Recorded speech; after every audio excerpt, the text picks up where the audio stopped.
Safe Lives states that 69% of teens use toxic to describe a harmful relationship, and 64% of people have cut off a friend because they found the relationship to be toxic. But have you ever wondered what people mean by toxic relationships?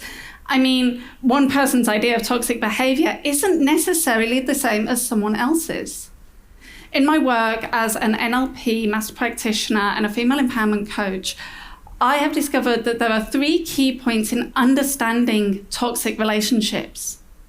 Firstly, my definition of a toxic relationship is a relationship where you have to put on a false persona in order to maintain the relationship. This may be the requirements of the other person. They may be unable to accept you for your life choices or for who you are. You may go against their ideas or their beliefs of what is or isn't right. But sometimes it's because we are unable to accept ourselves and we believe that others won't either. Fear of rejection causes a false persona to be created, one that the user believes will be more acceptable to others. If you imagine when you are born, your authentic self lives within you like a beautiful diamond.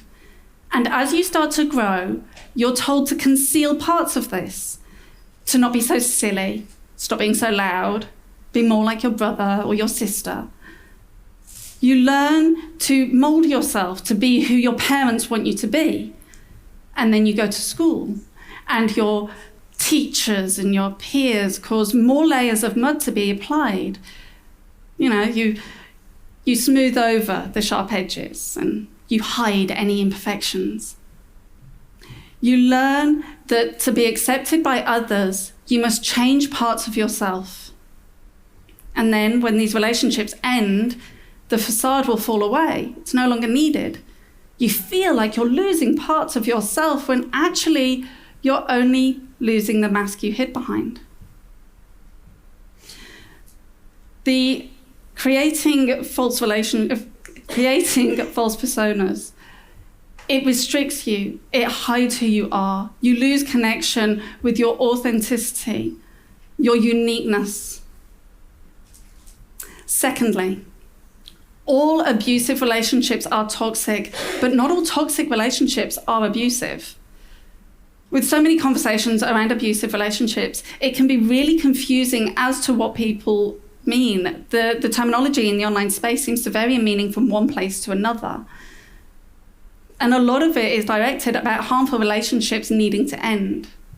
Abusive relationships should be ended.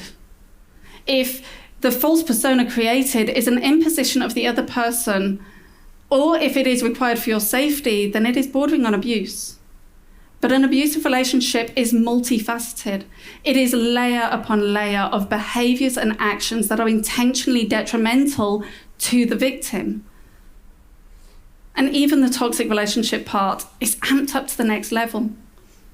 As I said, a toxic relationship is where you require one persona in order to maintain the relationship. But in an abusive relationship, you need multiple personas, one for every mood of the abuser.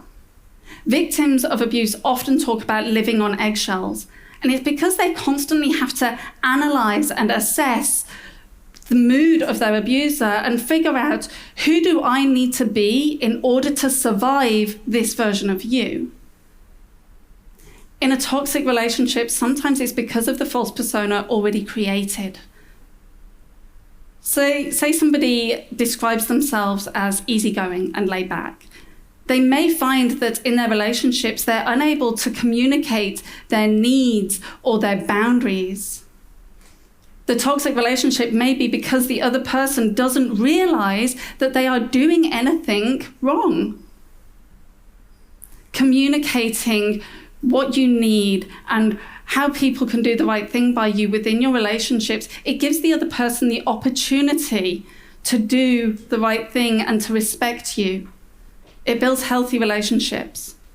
In an abusive relationship, communicating your needs and your boundaries is often going to end up in ridicule and criticism. And lastly, toxic relationships can dictate your identity and your inner dialogue. Imagine a daughter grows up in a home where her father is the main breadwinner. He is the man of the house, and this stereotype gives him an identity. He loves his family, he is a good man, and he often steps in to help them whenever they need. He refers to his daughter as his little princess. This is a persona that she creates. A little girl who needs help and saving by her dad. And it maintains their relationship while she is a child. But then she grows up, she becomes an adult, and she starts her own business. And often income in the business is inconsistent. She doesn't know what she is doing wrong or what she needs to change. As much as she tries, she needs to continue to be saved by her dad. And he steps in continually to help her financially. The issue is the persona that she has created, the version she created of herself as a child, of being dependent on others, of needing to be saved, of not being capable of looking after herself. This persona now holds her back, and no matter what she tries to do, she self-sabotages. The relationship is toxic, but it isn't malicious. He isn't intentionally sabotaging her. He isn't trying to hold her back. But until they both stop living behind these facades, until they both stop playing these roles, then the relationship is going to continue to be harmful to both of them. If they don't have the facades, what would their relationship be? But living behind these facades, she may never reach her full potential. Building healthy relationships requires us to stop living false lives. We need to be open and honest with ourselves and others about who we are, whether we see those as imperfections or not. Allowing others to see you for who you really are gives them the opportunity to know you, to love you. And if you don't, they can only ever love the mask that you are hiding behind.